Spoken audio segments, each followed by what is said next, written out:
The rain was coming down in a light drizzle, turning the city sidewalk into a shimmering mix of grey and yellow from passing headlights.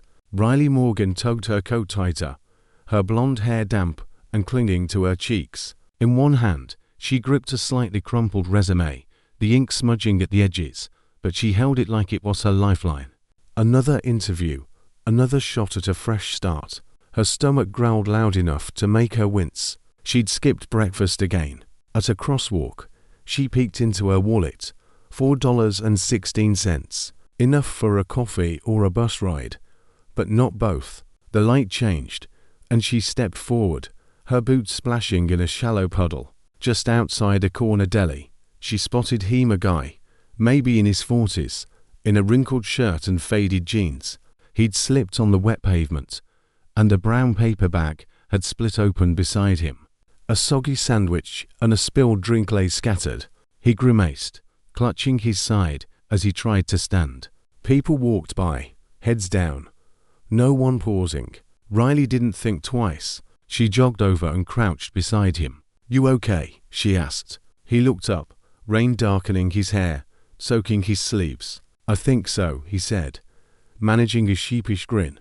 "Mostly just bruised my ego." Riley helped him up, steadying him as he brushed off his jeans. He glanced at his ruined lunch and gave a small laugh. "Well, there goes my meal." Without a word, she turned and headed into the deli. A few minutes later, she came back with a fresh turkey sandwich wrapped in wax paper and a bottle of water. She handed them to him. He blinked, stunned. "No, miss, I can't take this," he said. "You don't have to," Riley replied with a tired but warm smile. "You just look like you need it more than I do." He took the food hesitantly, still processing. Then he asked, his voice soft, "Why'd you do that? You don't even know me." Riley's smile faded into something quieter, more real. "I've been the one on the ground," she said. "I know what it feels like." A beat of silence hung between them. He nodded, clearly touched. "Thank you," he said, his voice heavy with sincerity. "Really?" She gave a small nod, stuffed her hands into her coat pockets, and started to walk away. "What's your name?" he called after her. She paused, glancing over her shoulder. "Riley," she said simply, then blended into the crowd. If she'd looked back, she might have caught the way he watched her go, his expression a mix of awe and something else he may regret. Riley slowed her steps as she reached the next block, ducking under a dry awning. She checked her wallet again, empty except for 4 coins. Her stomach growled louder now, but she ignored it. Her damp coat clung to her skin. She shook her head and sighed. Lifting her gaze, she stared at the towering glass building ahead, Vale Corp. Her interview. It loomed like a fortress, sleek and intimidating. Her reflection in the glass doors showed wet hair, tired eyes, and that thin resume folder clutched like a shield. She took a deep breath, squared her shoulders, and pushed the door open. The lobby was warm, all marble floors and the faint scent of coffee mixed with citrus cleaner. People in sharp suits moved with purpose, their confidence almost tangible. Riley approached the front desk, her voice steady but soft. "Hi, I'm here for a 1 p.m. interview." Riley Morgan, the receptionist, gave a quick nod, scanned a list, and smiled. "You're on the list." Elevator to the 22nd floor. Riley murmured a thank you and headed to the elevator. As the doors closed, she caught her reflection in the polished metal. No lunch, no money, no spotless past, but she still had her name, and 4 now. That had to be enough. The elevator dinged, and Riley stepped onto the 22nd floor. The plush carpet felt to clean under her worn boots, like she was leaving invisible marks with every step. A receptionist pointed her to a glass-walled waiting area, where other applicants sat polished, confident, scrolling through phones or flipping through glossy portfolios. Riley smoothed her damp hair, tucking strands behind her ears, and hugged her folder tighter. Across the floor, behind a tinted glass wall, a man stood watching, a tablet in hand. Ethan Vale, CEO. He'd traded his earlier flannel and scuffed boots for a tailored jacket, but his eyes were the same, sharp, curious, searching. He recognized her instantly, The woman who'd given him her last dollar's worth of kindness. Her eyes carried the same exhaustion, but her voice had been steady, gentle. She'd walked away without asking for anything, not even his name. He hadn't expected to see her again, especially not here. For a long moment, he stayed silent, just watching. He wanted to see who she was when she thought no one was looking. Riley sat in the waiting area, her fingers fidgeting with the edge of her resume, the paper worn from rain and her grip. The other candidates laughed lightly, their ease making her feel like a smudge on a clean window. "Riley Morgan," a voice called. She stood quickly, following a woman in a dark green suit into a conference room. 3 people sat waiting: HR, a department head, and someone from legal, all with practiced smiles. The first 10 minutes went smoothly. They asked about her work ethic, her coding certifications, her ability to adapt. Riley answered carefully, her confidence growing like a fragile spark. Then the mood shifted. One interviewer leaned forward, hands clasped. "We've reviewed your resume, but we also ran a background check." Riley's pulse slowed, bracing. She nodded. "I expected that." The air grew colder. "It shows a conviction," the interviewer continued. "Financial fraud, 2 years served." "Care to explain?" Riley met their eyes, her voice calm, no trace of anger. "I was 24, a junior accountant at a startup. I trusted the wrong person, my boyfriend at the time. He used my credentials to authorize transfers. When it all came crashing down, he vanished. I had no proof, no money for a good lawyer, and I'd signed documents I didn't fully understand." Silence. She went on, softer now. "I served 2 years. My mom passed while I was inside. I missed her funeral. When I got out, I decided that wouldn't be the end of my story." One panelist cleared his throat. Another glanced at her resume, their interest fading. "I've worked part-time jobs since," Riley added. "No one wanted to take a chance on me, but I kept learning. I earned 3 new certifications, taught coding to kids at a community center, stayed out of trouble. I've put in the work." The room felt heavy. No one responding. Behind the glass, Ethan watched every word, every pause. This wasn't just a story, it was raw, unfiltered courage. She wasn't pleading for sympathy. She was refusing to hide. Riley left the room 10 minutes later, her shoulders squared. They'd said they'd be in touch, but she knew that tone. It meant nothing. Outside, under the awning again, the rain had stopped. Clouds parted slowly. Riley stared at the traffic, wondering if her coins would cover the bus or if she'd be walking home. On the executive floor, Ethan stood by a tall window, arms crossed, watching her below. Her words echoed in his mind.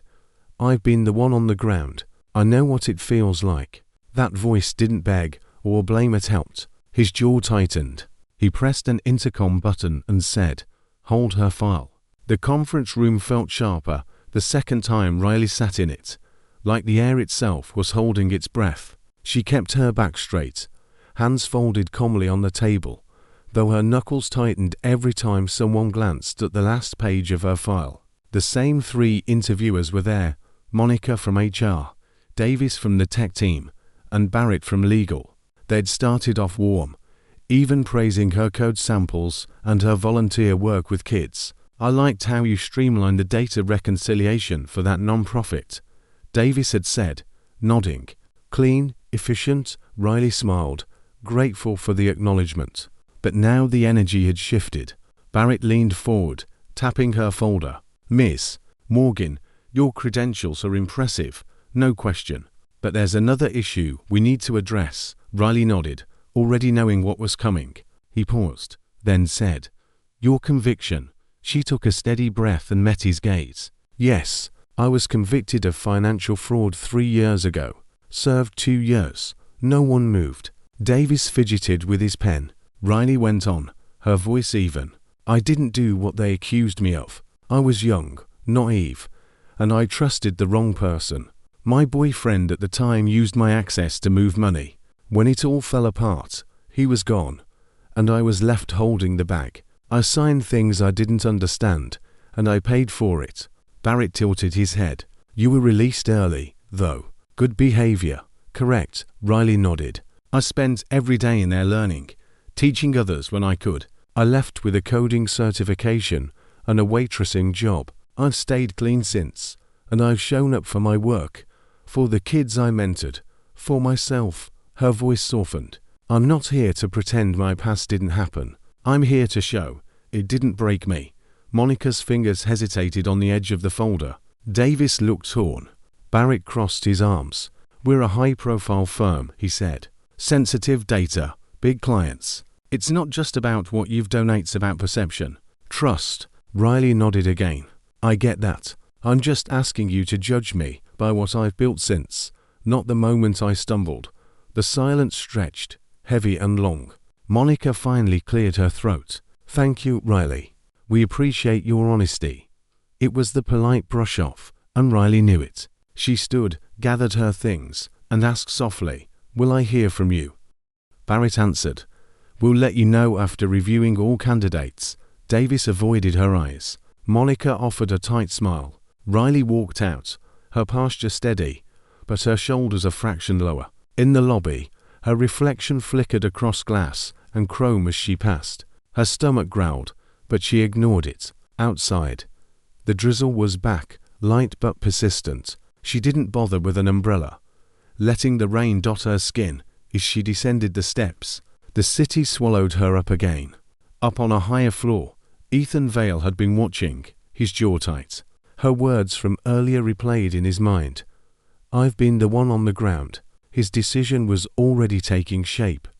Quiet but firm. Ethan sat alone in his office, the city skyline glittering behind him, distant dream. His focus was on the manila folder labeled Riley Morgan.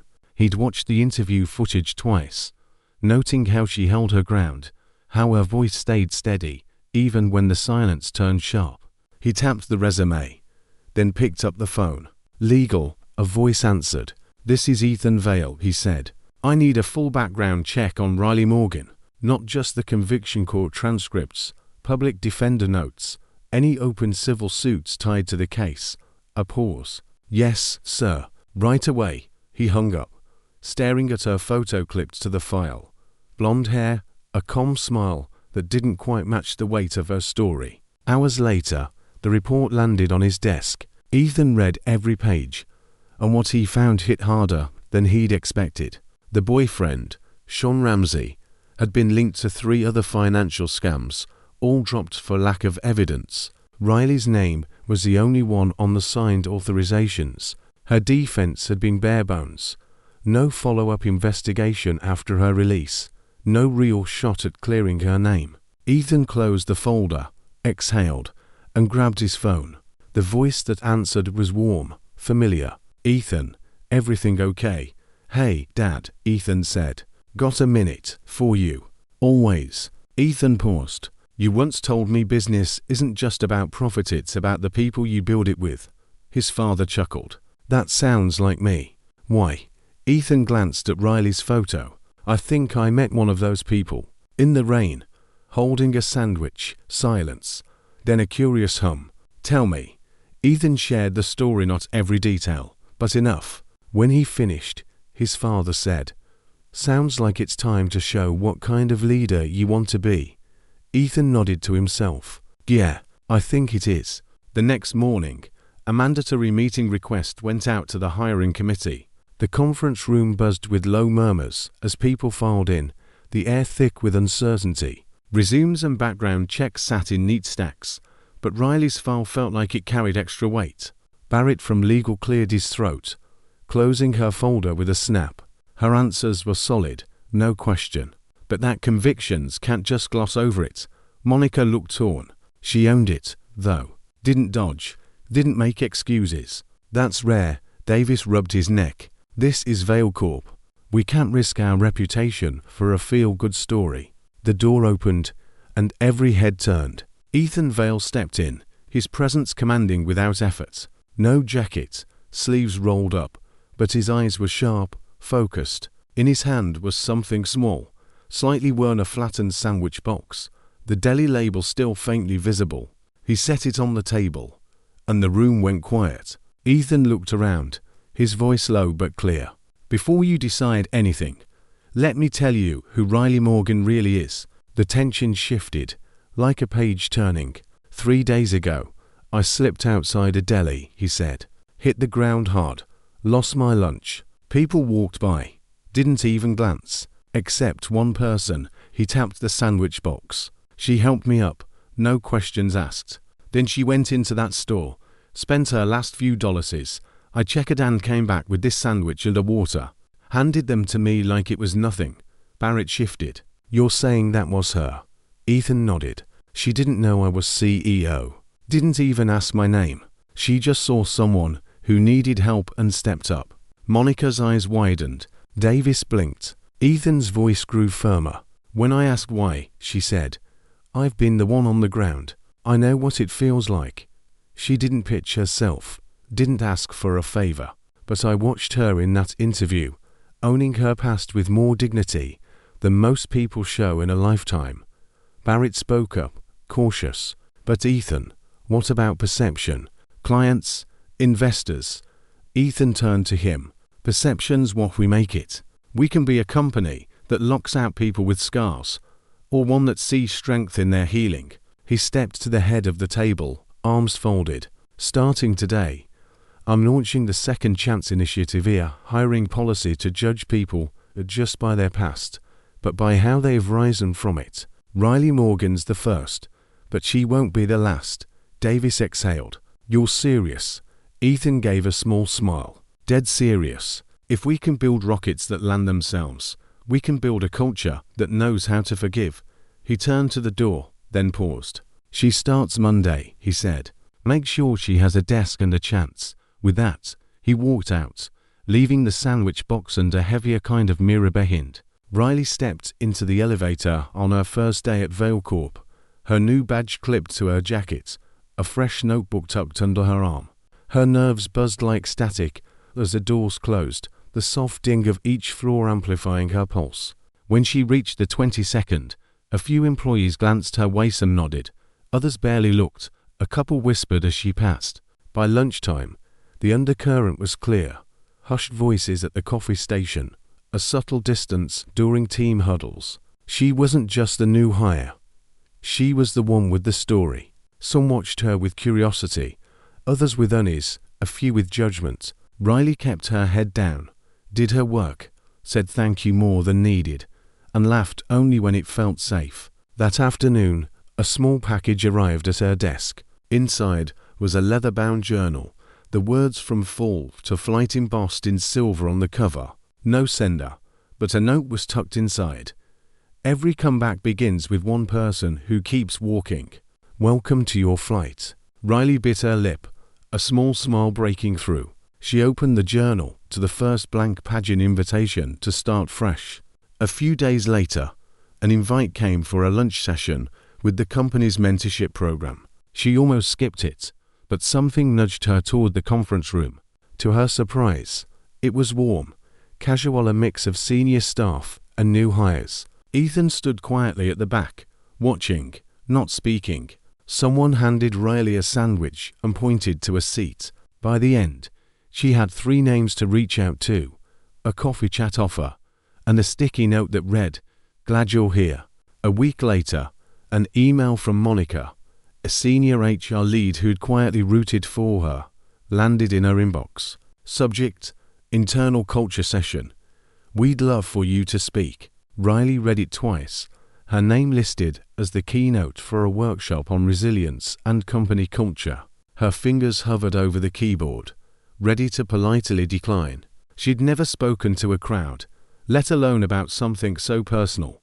But before she could hit send, Ethan stopped by her desk. "You're doing great work," he said, his voice low and kind. Then he handed her a folded page from the journal he'd sent, with a note, "Your voice is louder than your past. Use it." That night, Riley typed one word, "Yes." The day of the event, the conference room filled fast, employees grabbing seats, some standing along the walls. It wasn't mandatory, just something people wanted to hear. Riley stood at the front, no podium, no slides, just her hands clasped and the blank screen behind her. She didn't bring notes or rehearse lines. She just spoke. "Not long ago," she started, The only label I wore was ex-convict. No one asked why or how or who I was before. The room went still. I applied to dozens of jobs, got ignored or turned away. Then someone saw me. Her eyes drifted across the crowd, landing briefly on Ethan at the back, arms folded, watching quietly. She gave a soft smile. I'm not here because someone saved me. I'm here because someone believed I was more than my worst moments. The silence felt alive, like everyone understood something deeper. This company gave me a chance, she said. Her voice stronger now, but more importantly, it gave me a mirror that showed flight, not failure. A young intern clapped first, then others joined, until the room erupted not out of courtesy, but recognition. Afterward, people lined up to shake her hand, share their own stories, or just say, thank you. Some had tears in their eyes, others nodded, as if saying, I see you. Ethan watched from the back. No need to step forward. He'd given her the stage, and she'd claimed it fully, beautifully. Late that night, the office was quiet, just the hum of lights and the faint whistle of wind outside. Riley sat at her desk, papers spread out like a war map, graphs, notes, scripts for a big presentation. Tomorrow, she'd pitch a proposal she'd helped craft to a cross-department panel. Her first shot to prove she was more than a symbol. Her eyes burned with fatigue. She rubbed her temples, whispered, 5 more minutes, and rested her head on her folded arms. Sleep took her without warning. Ethan had swung by to grab a forgotten tablet after a late evening of calls and paperwork. Stepping onto the dim work floor, he noticed a single light glowing. Curious, he walked over and stopped. There was Riley, asleep at her desk, head on her notes, breathing soft. Her brow still held a faint crease, like she'd drifted off mid-thought. He hesitated, then slipped off his coat and draped it over her shoulders. She stirred slightly but didn't wake. He stepped into the break room, returning with a paper cup of chamomile tea, still warm, and set it beside her. Sitting across from her, he watched her sleep, unguarded and calm. Something stirred in him, not pity, not admiration, but trust, like her quiet strength spoke to a part of him he'd long ignored. Riley's eyes fluttered open, confusion clearing as she noticed the coat and tea. She sat up fast. Oh my gosh, I'm so sorry. I didn't mean to. Ethan raised a hand. You looked like you needed the rest. She smoothed her messy hair, embarrassed. I was prepping for tomorrow. He smiled gently. You've earned a break. Come on, I'll drive you home. The car glided through quiet streets, soft jazz humming from the stereo, a cinnamon cedar scent drifting from the vent. Riley clutched her hands in her lap, fighting sleep. You can rest, Ethan said. Eyes on the road.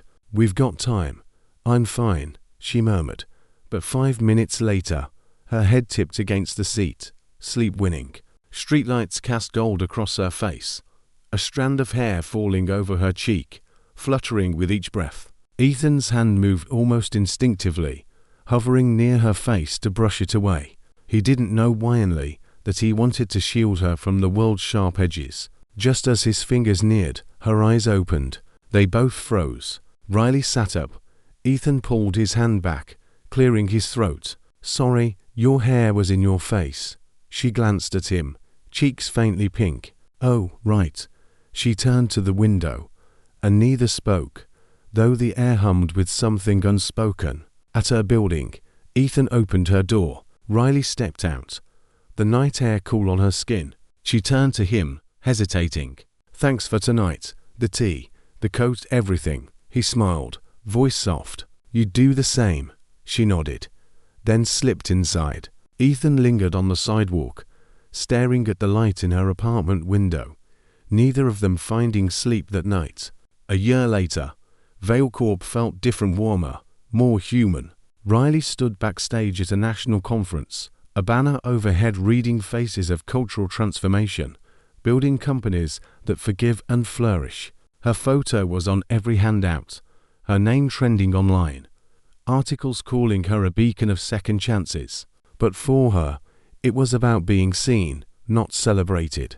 The host called her name. Please welcome Riley Morgan, whose courage sparked a movement. Applause roared as she stepped onto the stage, her blonde hair catching the light like a quiet glow. She didn't read a script. I used to think redemption meant being perfect, she began. That you had to do something huge to erase your worst chapter. I was wrong. She scanned the crowd. You don't need perfection, just someone who believes your best parts are still there, worth betting on. She paused, smiling. For me, that someone wore a wrinkled shirt, held an empty lunchbox, and saw a stranger's kindness as more valuable than a clean record. Soft laughter rippled through the room, some wiping tears. I didn't have a perfect resume or past, just a heart that wanted to try again. And a sandwich. The crowd laughed warmly, then clapped. Outside, after the crowd thinned, Riley slipped through a side exit. The sky was peach-streaked, fading into dusk. Ethan waited under a tree, hands in his pockets, having watched from the back row as always. He stepped forward. You were incredible, he said. She shrugged, half smiling. I just told the truth. They stood there, a breeze brushing past. Ethan pulled a folded paper from his pocket. Note from her journal.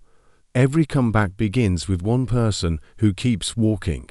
Riley touched it, moved. I've watched you, Ethan said, voice low. Not just succeed, but lift others. Change lives, mine included. Riley blinked, caught off guard. I never told you, he went on, but before that day, I was ready to quit this job, this company. I'd lost faith in the people I led. Then you helped me. No strings attached. She smiled, tears brimming. I had nothing that day, she said. Just a sandwich. She laughed softly. But I guess it was enough. Ethan stepped closer, his voice steady. I've waited to say this, Riley. I'm in love with you. Her breath caught, the weight of prison bars and cold nights dissolving. She nodded, voice a whisper. Me too. They walked away from the building, hand in hand. No cameras or crowds, just two people finally in step.